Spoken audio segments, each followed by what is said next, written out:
What we're going to do in this segment of the tape, we're going to introduce you to the street combat striking tools.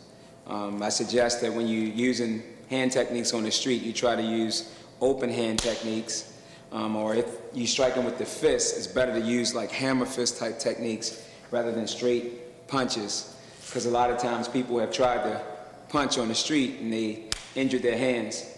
Even example when Mike Tyson, a great boxer, was on the street in a self-defense situation and he just broke his hand from trying to strike someone on the street. So what we're going to do, we're going to start off by introducing a heel palm strike. So what we're going to do, we're going to put our hands up just like so. We're going to tighten those fingers up just like this. And then we're going to begin to strike out. That's a heel palm strike. Okay? We're going to knock out probably, let's say, 5 of these. Ready? 1, 2, 3, 4, 5. Okay, and when we do this heel palm strike, they don't have to just go straight. They can come around like this. They can come up. So what we're going to do, work a little drill. We're going to go 1, 2, 3, 4, 5, 6. And let's come back with a 7 like that. Ready?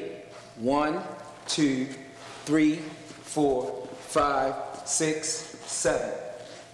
Okay, one more time. 1, 2, 3, 4, 5, 6, and back, 7. Okay? And now let's just free flow with it. So when we talk about free flow, it's just bam, bam, bam, boom, boom, just strikes like so. Let's do that for a couple seconds. Ready? Go. Okay. So when you use this technique on the street, it's not going to be like accurate, like just going to the face. It's going to be just react.